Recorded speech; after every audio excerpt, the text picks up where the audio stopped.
Hello, everyone. Welcome. Well, folks are still joining, but I'm gonna get started. We're glad that you've joined us again today. This is the third in our four-part series on returning to the classroom. My name is David Fournier, Vice President, Chief Client Care Officer for Adventist Risk Management. I'm going to introduce our speaker in just a moment, but we really appreciate you spending time with us today on this important topic.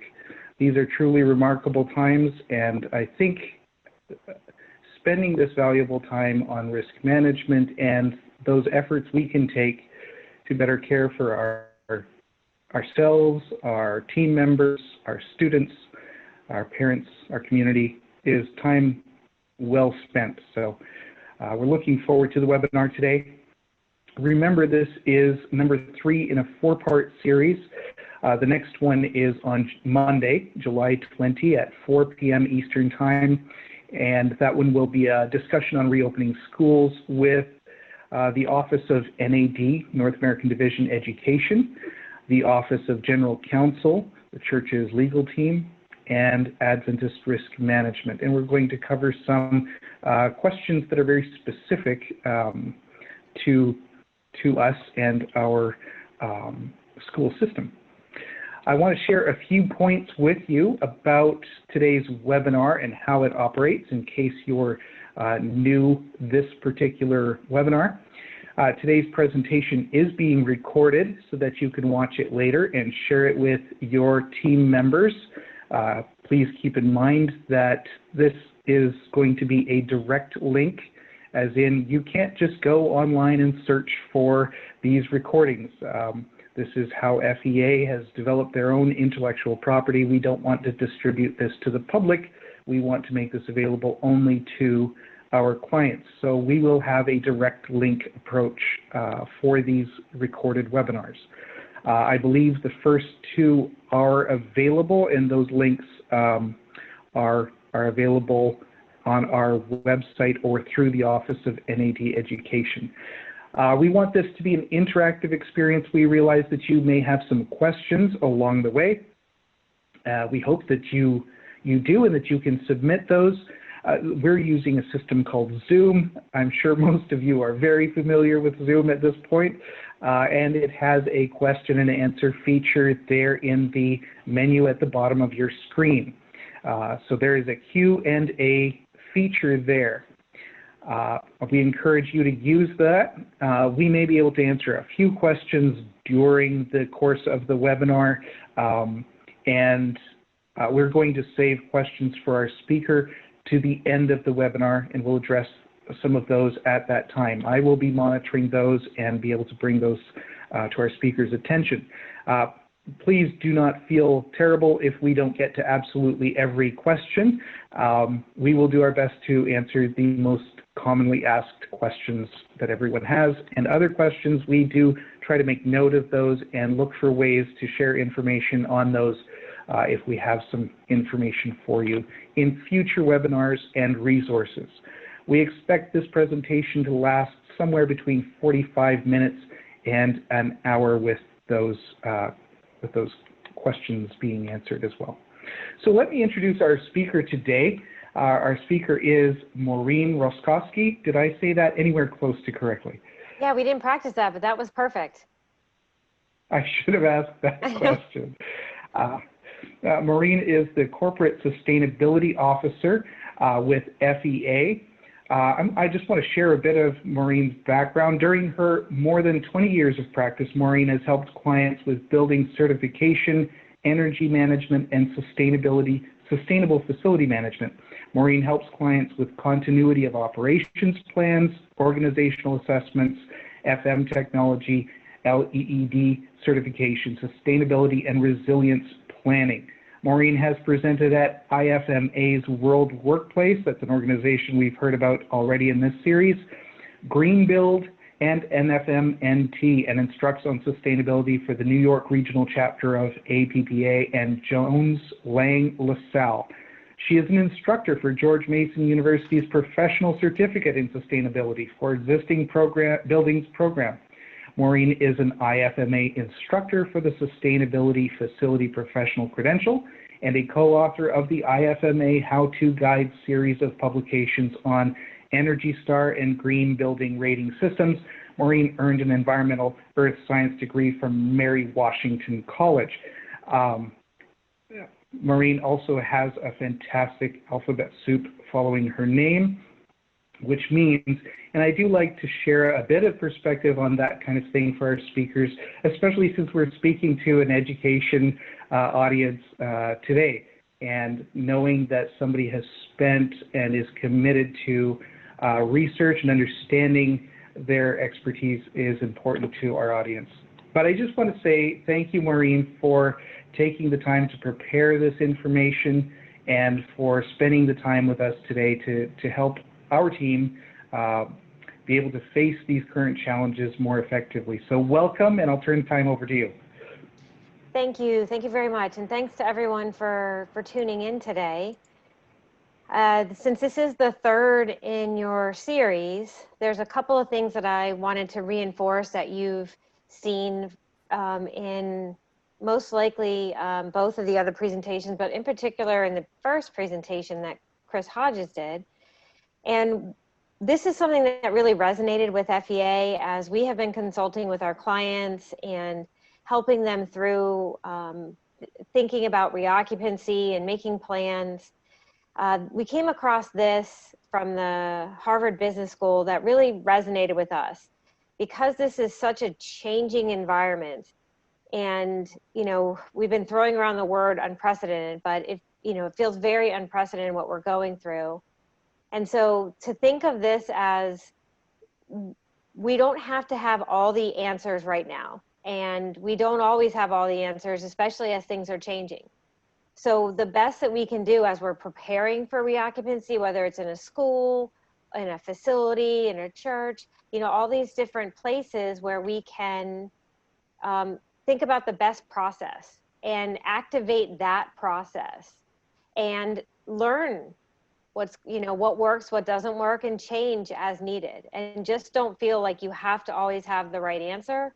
There's resources out there. In today's presentation, I will provide you with a lot of different resources that you can go and look up further information. I've got some references listed at the end to help you, because we need to rely on the experts in this area.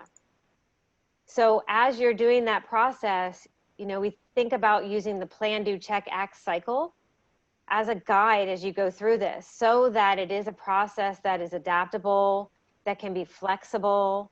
We want to make some decisions now based on the guidance we have, but as we either start to reoccupy, get a few people in, or even like we're seeing right now in the United States, as things are changing, right? We're having to adapt and think, okay, maybe we need to go one step back.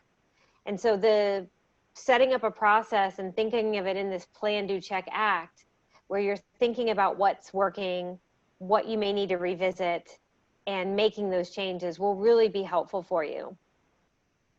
So today's webinar is going to focus in on the cleaning side of this pandemic. And as we're getting back into buildings, what do we need to do? What are the mandates and guidelines that are out there? Today we'll talk a little bit about terminology. There's some terms you may need to know now that you may find out more than you ever wanted to know about cleaning. But right now, this is an important part of reoccupying and getting back to normal, is being able to clean and disinfect.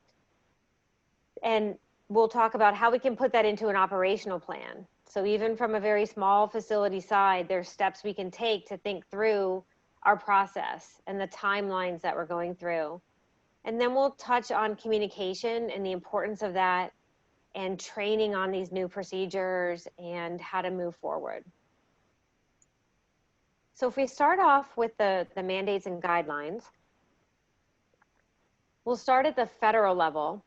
And it's important in this situation that from a risk management perspective, we follow the guidelines that are out there. Federal in the United States is the highest level. broadest level, and we really have three key areas that we're looking at here.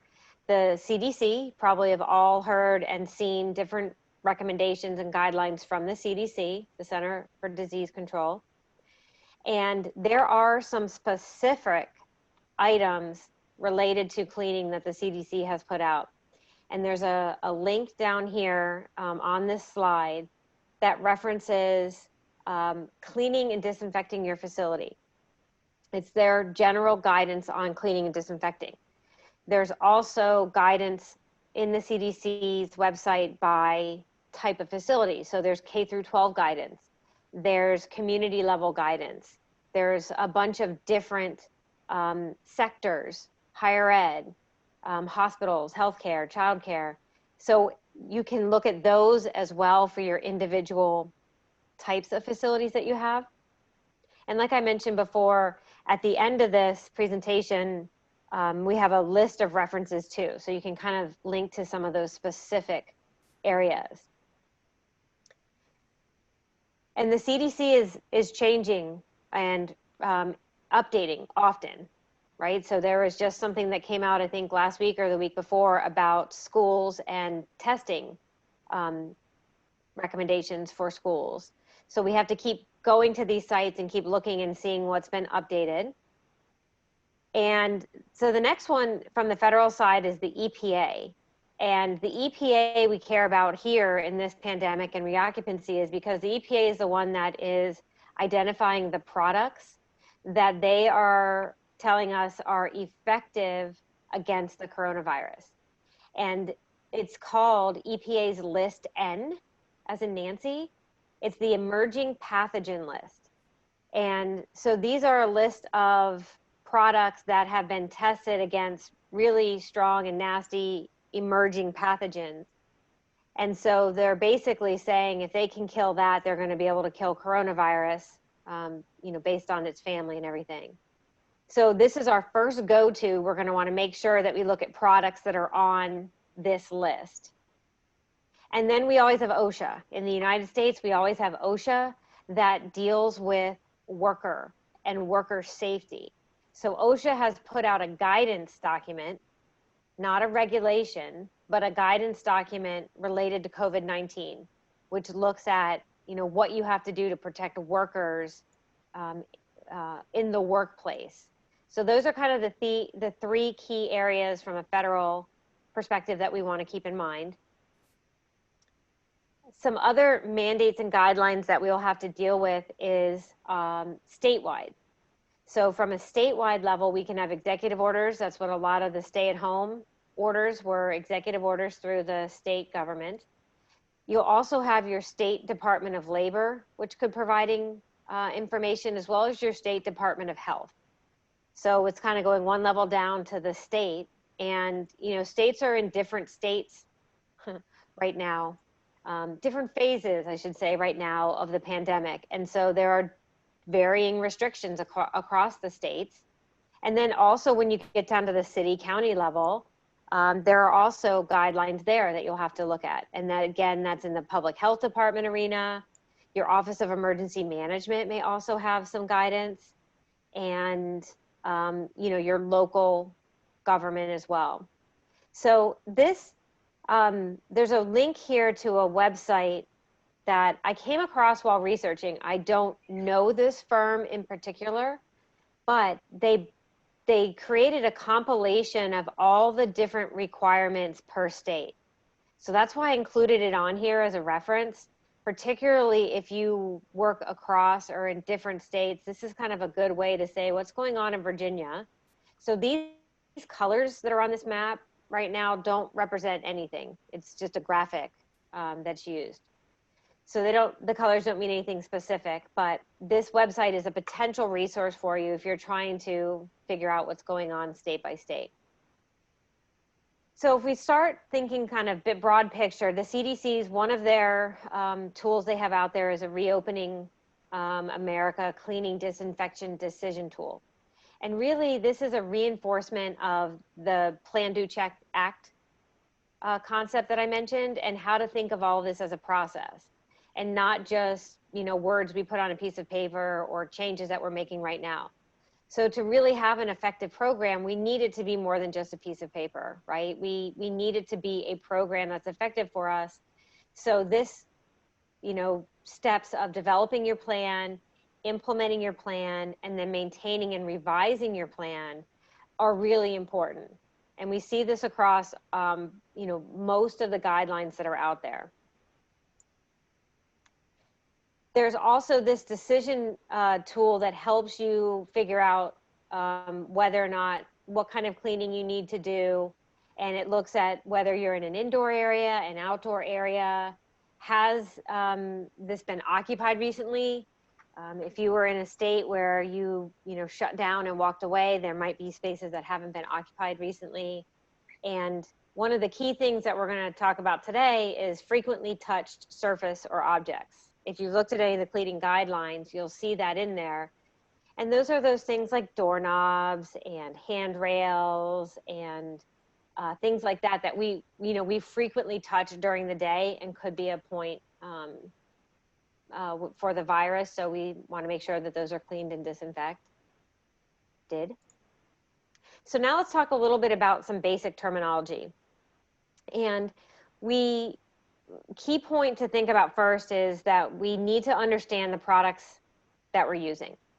That's hands down the first thing for you to look at, whether you have materials that you had, pre-pandemic, and you're looking at those, and you can look at the product and figure out, is it on EPA List N, which means that it's been identified as effective against the coronavirus. So in our facilities, that's what we want to use. In our homes, that's what we would want to use.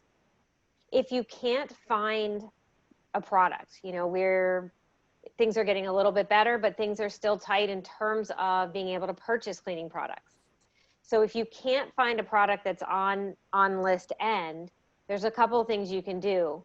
Number one, you can look to see if the compound, the chemicals that are utilized in the products that are on the list are in your product. That's one of the things the EPA recommends. And then there are some state guidance where I've seen that they have identified specific things you can utilize if you can't find products that are on List N. Then we also need to understand how to use that product, because the products have their own unique requirements to be able to clean and disinfect. So there's something called the dwell time that we're going to get into that I want you to remember. We need to understand how that product should be used, essentially. Is it something that should be sprayed? Is it something that should be wiped off immediately, or is there a dwell time there? And then the safety data sheet is your health and safety guide. So the safety data sheet for that product is going to tell you what kind of PPE you need to utilize. Is it a toxic material? Is it flammable? You may recognize some of these charts, the different triangles and diagrams here, these different hazard symbols. A lot of times you'll see them on trucks, as they're going across the highways so that we can identify what's in them. Same kind of thing that you'll see on your safety data sheet. So it's important to have that handy. The next thing we want to understand from a terminology standpoint is what cleaning means, what disinfecting means. So these are the definitions from the CDC. Cleaning is removing germs, dirt, and impurities. So it's essentially what we're used to when we clean, and we think of it as we're getting rid of the dirt. When we disinfect, we are actually killing germs. And so products have different requirements for use in order to disinfect. So that's something that we have to make sure. And then there's sanitizing, which is done for different types of objects, and that lowers the levels of the germs to a safe level, right? So it's lowering the number. It's not always killing. Then we also have some industry terms that have come about. And these are not terms that are defined by the CDC or anywhere that I could find outside of, cleaning industry. And it's typically broken up into kind of these three areas where we have routine cleaning. That's the cleaning that you've been doing all along, normal operations. Then there's the enhanced cleaning, which says, okay, we're doing our normal cleaning, but we're adding in more frequent disinfection of those frequently touched surfaces. And then there's the deep cleaning, which has been used as what we would call the cleaning we go in to do after we've had either a suspected or a confirmed case of disease.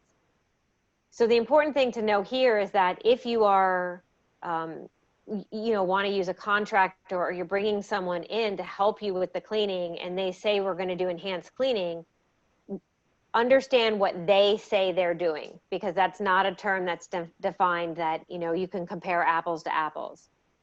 And the deep cleaning, again, know exactly what you're getting for that. And if you're putting together a plan and you want to use these terms, that's okay. Just define what exactly it is. What does it mean for us to do enhanced cleaning? So this is kind of to summarize again, how to utilize the products effectively. We can look at these from the 4 Ds, right? Try to keep it in quick things we can remember. And the 4 Ds that are important in terms of cleaning is disinfection. So is the product effective against the coronavirus? Go to that EPA list N. It's not worth our time if we're going to put together a plan and we're going to, increase our cleaning amounts if we're not using the right product. So we need to make sure that we understand that product. The next thing to look at is the dilution. Can this product be diluted, and how? And you're going to get that from the manufacturer information, and it'll differ by product. Then we have the dispersal, which looks at how can this product be delivered effectively. So is it a product that can be utilized in a fogger or a spray? You may have heard people talk about using foggers or sprays, and whether that's good, bad, or indifferent really depends on the product itself. Is it a product that actually can be effective when it's sprayed in a manner like that? Is it a product that is supposed to be wiped? And is there a certain type of cloth that's supposed to be wiped? All that's going to come from your manufacturer information as well. Then there's the dwell time, which is how long the product needs to remain wet on the surface in order to disinfect. And this can vary very widely. So you need to look at the actual product information and it'll tell you. So for example, let's say you have, I was just telling David earlier that this week I was able to get cleaning and disinfecting wipes for the first time since March at a grocery store. If you take that canister and you turn it around and you look at the directions, it'll say to clean, blah, blah, blah. And then it'll say to disinfect, and it'll say something along the lines of, utilize the material, spray the material, or if it's wipe, wipe the surface and let the surface dry for 4 minutes. A lot of the typical wipes I've seen, it's 4 minutes. Other products, it's 30 seconds. You spray it and you let it stay wet for 30 seconds and it disinfects. Other products I've seen say 10 minutes. At the very beginning of this shutdown, one of the last grocery trips I made before we had the lockdown, I grabbed the last cleaning thing that was there. And when I looked at it, it had a 10-minute disinfection dwell time. And I will be honest, I didn't look at it the first couple of times I used it, and I thought, okay, I'm not using this properly. And 10 minutes is a very long time to let something sit. So that's important to know. It's not necessarily that one is better or worse. The ones that are quicker are easier to utilize in your facilities because you don't have to have that time. But it's specific to your product, so it's an important one to remember. I think that Lori also brought this concept up to you in the last webinar, but the hierarchy of controls is a good way as you're putting together your operational plan and you're thinking about, reducing your risk and how do I try to be as safe as possible in my facility. And the hierarchy of controls is an OSHA concept that's been around for many, many years. And in their regulations, they require you to follow this concept. But essentially what it is doing is saying that it wants you to start at the top with the most effective control and then work your way down. So what we don't want is to say, okay, we're just going to give everybody the right PPE and then we don't have to do anything. That's the last line of defense. So we want to work to where we eliminate. Can we physically eliminate the hazard? Well, for a while, we all went into shutdown. Technically, we could look at if you're killing and disinfecting, you're eliminating the hazard for a certain period of time. There are engineering controls that we can utilize that will help, and Lori talked a lot about that in terms of filtration and ventilation. Our administrative controls is our physical distancing and our face masks. These are the ways that we are changing the way we work to protect ourselves. And then the PPE, I guess face masks actually would be the PPE that you're utilizing to protect yourself. It could also mean gloves, clothing that you put on and things like that. So think through these things as you're developing your overall reoccupancy plan, but even your cleaning plan, think through how you can go through and do the most effective first. And then as we move through occupancy, right, you may be in a place now where you're in a very limited capacity. And maybe it's a school situation or another situation and you're at, minimal occupancy. So we think of what were we doing before the pandemic? What was our normal cleaning ritual? What level of cleaning will we perform as we start to bring more people in? And then what are we going to do when we have a positive test or a suspected test? Those are the things we want to think through. And so we'll talk through some questions now that will help us go through that. Some of the things we want to know is how are we going to change our cleaning now that we have a pandemic and we're bringing more people into our facility? Are we going to add the additional disinfection? Are we going to increase frequency? If we have any, are we going to change personnel or contracts? What level of PPE are we going to utilize for our cleaning staff that are doing that? Maybe it's, it's one person at your facility. How are you going to make sure that you're safe while you're doing the cleaning? And OSHA is going to help us with that. Our safety data sheets are going to help us with that. And a lot of the guidelines give us some guidance. So the CDC recommends additional cleaning and disinfecting of the frequently touched surfaces, but they don't really tell you how often. And it's important, they do say cleaning and disinfecting. So if we're using a different product for disinfecting, we want to clean first, get all the dirt off, and then disinfect. Some of the state guidance has gone further and actually recommended a certain number of times. One of the most recent ones that I've seen is the Vermont guidance for schools.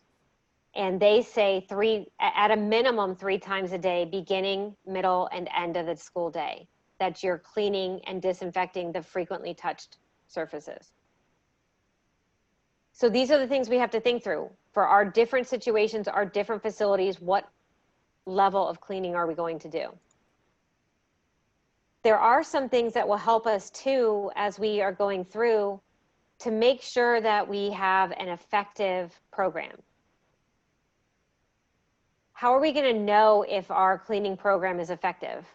We need to be able to do some quality control and some verification. And then how will we make modifications as we need it? How can we create this plan so that it's adaptable?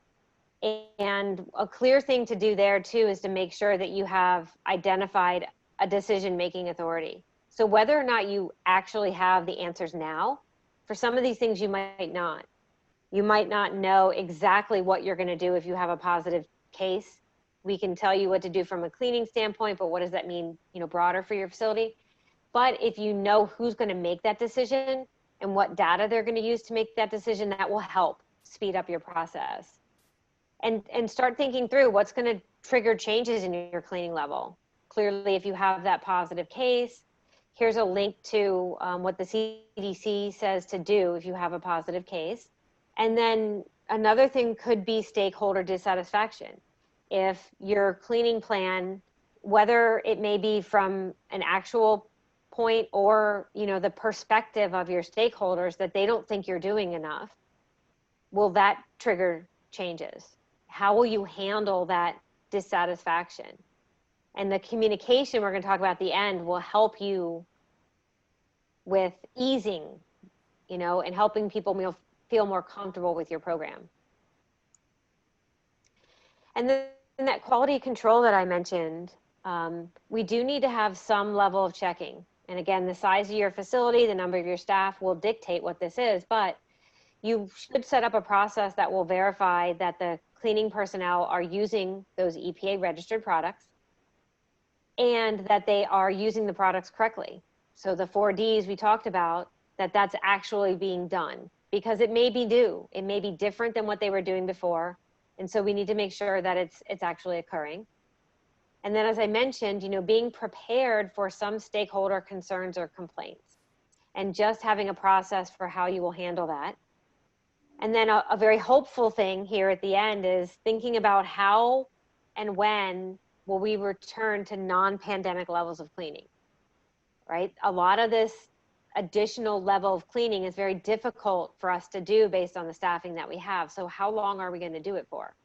What's going to trigger us to be able to say, okay, we can go back to our normal level of cleaning? A lot of that's going to be state and local, and depending upon what's going on. So how are we going to communicate all of these changes? There's basic things we can do. We can do education through signs, messaging, memos that we send out. We also should do training. Training will reinforce all these requirements and help ensure that the procedures are followed. Training may be required by some of your mandates. I have seen some states OSHA program mandate training, sort of general COVID training. And so you want to make sure you look at all those guidelines and then follow your communication best practices, things that you probably already know and are doing in other areas, but knowing your audience. So your audience may vary as you're trying to communicate about your cleaning program and your overall reoccupancy plan. So know what's going to be effective for them. Is your audience is it students and it's younger folks? So you need to, tailor your message to them. Is it your stakeholders, your parents, your occupants, your clients? So know what your audience is and utilize a variety of message types that are going to be most appropriate and helpful based on your audience. And then something that's really important during emergency procedures and when we're in a state like this is a consistency of messaging. So making sure that the messages you provide are consistent in terms of content, in terms of overall message, what's our overall message regarding the health and safety of our workers and our visitors, and that the message is coming from a consistent person or a consistent group is important too. So they know who to go to and who to trust in terms of receiving direction. And most of the guidance that you'll look at and you'll see recommends a communication plan that you communicate whatever your changes in policies, procedures are.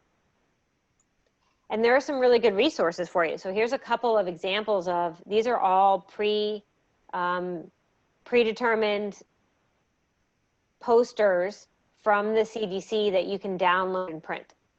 And I've put the link here on the slide for you, but they also have a very large directory of communication. So they have little social media kits. So they have, sort of snippets that you can utilize in social media. They have this broken down by audience. So again, for kids, there's a bunch of signs. There's a whole bunch of things just about how to wash your hands. And again, adults, K through 12, they've broken it out. Teenagers even, I saw they had one specific to teenagers. So there's a lot of great resources that you can utilize and don't have to, create everything from scratch. Here's an example of a reoccupancy summary plan. So when we talk about this, from Chris, Lori to myself, and we say, you should have a process and a plan, it doesn't have to be onerous. It just has to be consistent and methodical. So this is an example. This could be your reoccupancy plan. These are the key areas we want you to know: personal habits and hygiene, social distancing, which I've been told we should change to say physical distancing, so that we don't lose, the social emotional aspect, but the physical distancing aspect, and cleaning and disinfecting. So you can make this this is visually appealing, easy for people to understand. You don't have to have a full, huge, overly burdensome plan. So where are we all at now? We've got all these guidelines, we've got standards to follow, but there is a bit of this current landscape that plays into this. There can be shortages of cleaning products and equipment. So planning early for reoccupancy is really important. We have seen, though, an increase in cleaning companies. As people's businesses were changing and they weren't able to do what they were doing before, they may have added cleaning to their resume. So it's important, if you're thinking about, supplementing with a cleaning company, even if it's just to do a one-time cleaning or something like that, that you do some research, review the company, review the history, look at the skill sets. Now that you know some of the terminology, or you've had that terminology reinforced, verify their process and the procedures. Are they talking about dwell times? What products are they using? Have they specified to you that they're going to use products that are on EPA's list N? And then verify any proclamations or promises that you see. Be wary of, 100% guarantee, sort of the magic pill out there that's going to, clean and clear it completely of COVID. We don't have those kinds of guarantees. And so really no product is going to do that for you. There are some new techniques and some new products that are viable, but we just want to make sure we research and, we make sure what we're getting and focus on those established standards and guidelines. That's really going to be your key to being able to, show that you utilized best practices at the time and that you followed the guidelines. So a couple of key takeaways I'd like you to get from this program, remember from this program, is know your cleaning products, know what you're using, know whether it's effective against the virus, know what the hazards are with it and how to be safe with it, know how you actually utilize it, in particular making sure how you utilize it for disinfection, and then figure out and know your cleaning levels. Decide what you're going to do and be very clear about the level that you're going to do. Like I just said too, focus on those established standards and guidelines. That's your best risk management process. There's no guarantees with any of this, but that's, from a legal standpoint and risk management standpoint, the best thing you can do. And then, like we said in the beginning, set this up as a program and follow that plan, do, check, act, so that you have the adaptability. And as things change, you're able to adapt to that. And then lastly, kind of wanted to leave you with something that was said in a facility management roundtable that I participated in, where somebody said, things are really going to have to look different to impact change, right? So to get the change we want out of people, it's going to have to look different. If we want physical distancing, we're going to have to space things out. We're going to have to remove furniture.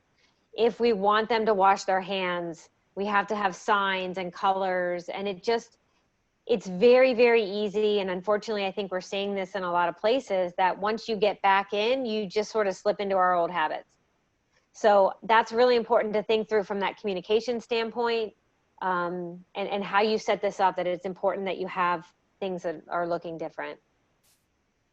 And then lastly, here's some additional specific cleaning references that I think are helpful. So when you download this presentation, you'll be able to get those. And so with that, I will turn it over to David and see how many questions we've got so far. Well, thank you.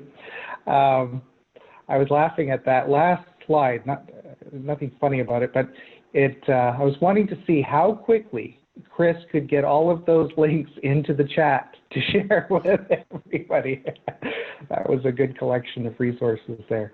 Well, thank you so much for sharing with us today. A lot of valuable, very practical information, as well as sort of a framework of how do we think through this challenge and build out our own plan, because truly there's going to be a big difference from one location in one state or province to with a very large school to the circumstances of a very small school in a different state or province.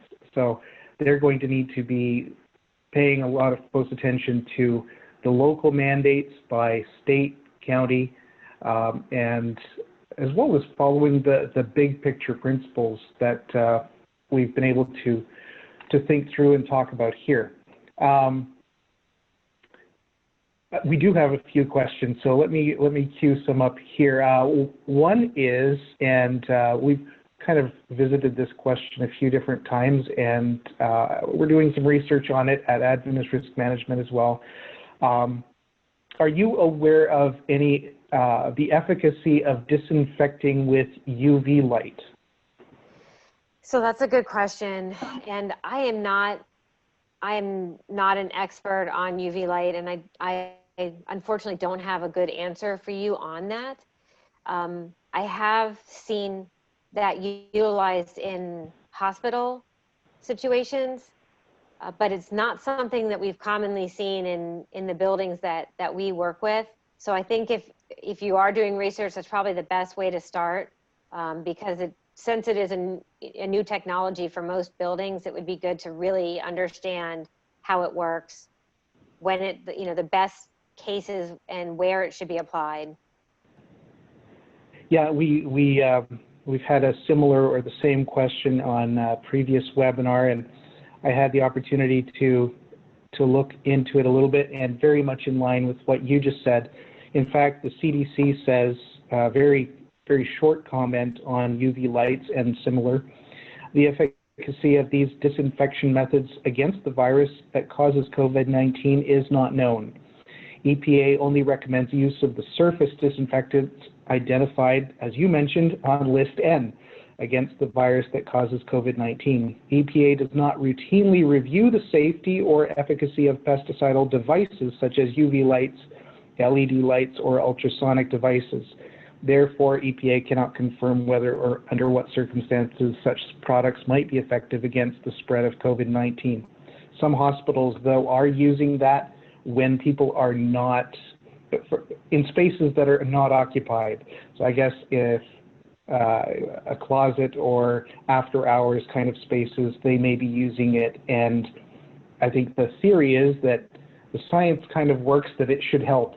But I believe it's used as a supporting element, not a primary function. So still a lot of research and experience to be gained in that field before we rely on that more fully, but something to continue to research and look into. Here's another question. Is deep cleaning needed if schools were closed before there were any confirmed COVID cases that we're aware of? And I think you addressed the reopening aspect a little bit, but I wonder if we could go after that just a little bit more specifically. So that's a good question. And remember that deep cleaning, doesn't have a true definition. So you won't see it in most of the guidelines. But the CDC does have some information about where they talk about what to do if there's been a suspected case. And in that language, they say, if the space has been unoccupied, and I believe they say 7 days, then additional cleaning is not necessary. But we'll want to check that exact day. But they do say essentially that if no one's been in there, your schools have been closed, then there's no additional cleaning needed to reopen. I will say that some organizations have, either when they've had limited staff in there and they've had a positive case, they've done, quote unquote, deep cleaning, really, really, really serious cleaning. from a perspective standpoint. That makes people feel better that it was done, but it's not needed in a lot of the cases. So aside from things like those system flushes, which is a bit of a different conversation, a deep cleaning for a building that has not had anybody in it for considerable amount of time, certainly over 7 days, would not necessarily need a deep cleaning for this purpose per se. But if Right. there was a case, we do need to explore that more fully. Okay. Yeah, and then think of it even, let's say you have a maintenance person come in, if that person was positive, then that's been introduced into your facility. But if no one's been in there, then it doesn't necessarily need a re-cleaning. Do you have any comments on soft surfaces? If you have rugs, carpets, stuffed animals, these kinds of things seem particularly challenging, at least to me anyway, and someone else asked the same question. So yeah, and my recommendation, what I've seen in the guidance is somewhat not helpful. They essentially say don't use them. If you can't effectively clean them, don't use them. Don't put them out, because there's not a really good way to disinfect them. that's consistent with the advice that we presented in our reopening webinar for churches. A lot of our churches have programs for young people, and especially the very young will have, things that they touch and play with in those programs, and our advice was similar. It's now is not a good time to be using those. They should be put away for the time being. Not a happy answer, certainly, but there isn't a great solution for that. Yeah, things you can launder. So if you look at the CDC guidance that relates to childcare, they have some language in there that could be helpful because there's a lot more toys utilized there and laundry and stuff. So that may be helpful to look at. Okay. There is a question, actually it shows up twice here, about a specific product, and sorry to put you on the spot on a specific product, but MicroSure. Is this something that has raised the attention of your community, or is this something that would need individual analysis? I have not heard about that. Is there something about that product that is specific for those people that were asking? I think it is supposed to have an 8-hour hand sanitizer and a protectant. So I guess the idea being there that it lasts for quite some time. Yeah, so there are some products that are, I don't know what their exact terminology is, but they're saying that if you spray this on a surface, we can guarantee that for 8 hours, the virus won't stick to it. I don't know the efficacy of that, to be honest. I have not seen that recommended in any of the guidance, so it makes me unsure of it. I would, whatever you're going to use, I would, just like you did with the UV, look it up on the EPA's website, look at it in any of the CDC guidance, and if it's not there, it's a risky decision. Yeah. Okay. I guess another illustration that this is really a developing area. Thinking about other elements in a typical classroom, is it okay for there's some hard surfaces that people use, like plastic or wooden, things that the kids can handle. Is it okay to deep clean those? Any comments on those specifically? Yeah, I would think that if it's a hard surface that you can clean with a disinfectant, whether it's a wipe or a spray, if you follow the guidelines on how to disinfect, that it should be able to do that. It's the softer material, the carpets, the rugs, all of that is very difficult to clean in the same manner, and especially to do it in a frequency such that it, meets the needs of the disinfection. The frequently touched, cleaning the frequent and disinfecting the frequently touched surfaces is important because that's the high touch points, right? That's what we're touching our hands and doing all of that. But it's also very difficult to keep that completely free of infection, right? Because you can disinfect it and the next person that touches it, there's that possibility. So it's kind of a balancing line to do, the best that you can, look at the guidance. And like I said, the one that I've seen, if your state doesn't have a frequency, the only one I've seen so far, and I haven't looked at all 50, but Vermont set up a really good guidance, and they said at a minimum 3 times a day. And that, that helps, at least that there's a standard out there, that you're following it, and that you do the best that you can. Yeah. There's a repeated question here, and it's one that I had on my mind as well, and that is books. Most classrooms, I would assume all classrooms, have quite a number of books, and they're usually actively used cleaning books. And then, considering the fact that people may be touching pages as they flip through the book, is it practical, or is it even possible to be cleaning books, or should we be changing behaviors around that to solve that problem? Yeah, so I mean, it comes down to the risk reward kind of concept.